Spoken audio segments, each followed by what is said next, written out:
15-ին։ Պատվարժան դատարան, բայց մինչև նիստի ավարտելիս միջնորդություն ունեմ, ոչ անցյալից նախորդած դատական նիստից հետո, ես չեմ իմանում այս դահլիճներ, թե այն դահլիճներ, այն ամենայնիվ ես ուղիղ եթերում տեսել եմ նիստը ավարտելուց հետո, ինչպիսի իրադարձություններ տեղի ունեցան նիստի դահլիճում, և իմ վստահողի պարոն Վարդան Ղուկասյանի նկատմամբ, այդքան նաև Սպարտակ Ղուկասյանի նկատմամբ, նիստից հետո նիստի դահլիճում գտնվող երկու ոստիկաններ կեղծ զրպարտչական սուտ մատուցան հանդես են եկել և իմ վստահողի նկատմամբ նախաձեռնվել է հանրային քրեական հետապնդում և այդ հանրային քրեական հետապնդումը նախաձեռնվեց, ես կարծում եմ հատուկ պատվերի ներքո, որովհետև ամբողջը տեսաձայնագրվում էր ուղիղ եթերում էր հեռարձակվում, ես չեմ լսել այնտեղ հայհոյանքներ, մինչդեռ Սպարտակ Ղուկասյանը այդ ժամանակ երբ գալիս էր դատարան գտնվում էր տնային կամքի ներքո, իսկ դրանից հետո, այսինքն այնպիսի այդ իրադարձություններից հետո այնպիսի իրավիճակ ստեղծվեց, որ պարոն Սպարտակ Ղուկասյանի նկատմամբ դատարանը ապօրինաբար, մեկ այլ դատարան, Տաթևիկ Մուրադյանի նախագահությամբ ընտրեց խաբկանամիջոց կալանավորում և դրա հետ մեկտեղ կիրառեց չափազանց կտրուկ սահմանափակում, ընդհուպ մինչև արգելելը շփվել ընտանիքի անդամների հետ, մայրիկի հետ, կնոջ հետ, երեխաների հետ և նաև մանկահասակ երեխայի հետ։ Այսինքն այդ աստիճանի, որ տեղի էր ունեցել դատարանի դահլիճում ինչ-որ խոսակցություն, որը չէր պարունակել որևիցե արգելված բառ, այսինքն որը կարող է դիտարկվել որպես խուլիգանություն կամ հայհոյանք։ Հիմա ես չգիտեմ այդ միջնորդությունս վերաբերվում է, որ ձեր դատական նիստերից հետո իմ վստահողների անվտանգությունը ապահովված չէ, իմ վստահողները այստեղ խնդիր ունեն դատարանի դահլիճներում, մասնավորապես բռնություն գործադրող իրավազոր,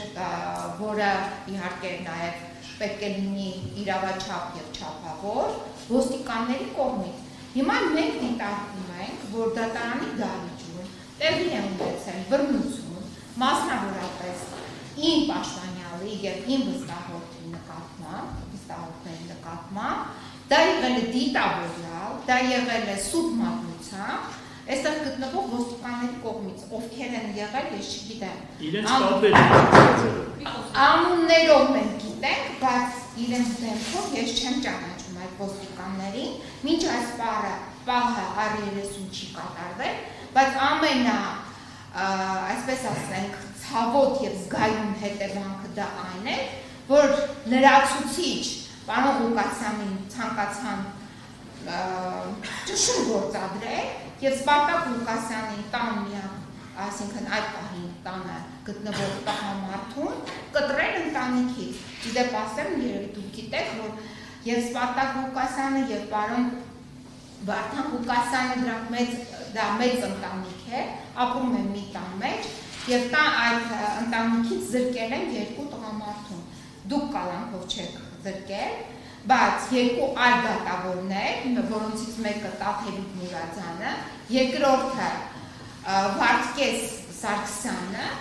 զրկել են այս մարդկանց ազատությունից, այն էլ անհիմն։ Մեկը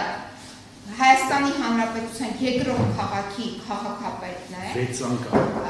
քաղաքական գործիչ է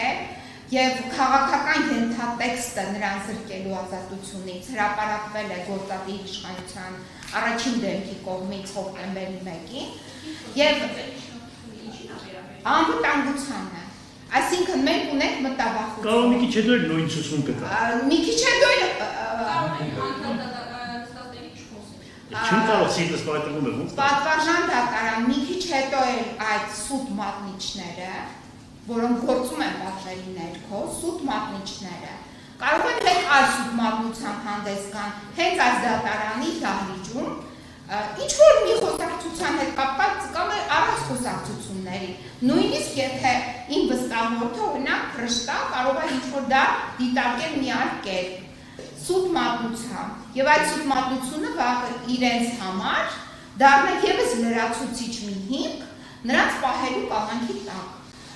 Իսկ բացի այդ նաև ես չգիտեմ դուք շատ շնորհալի երիտասարդ անձնավորություն եք, բայց ես տեղյակ եմ, որ իմ պաշտպանյալի նկատմամբ տարիներ առաջ եղել է մահափորձ, որը մինչ այս պահը բացահայտված չէ այդ հանցագործությունը։ Եվ մենք չգիտենք հիմա դատարանի դահլիճում ովքեր կան այդ ոստիկաններից,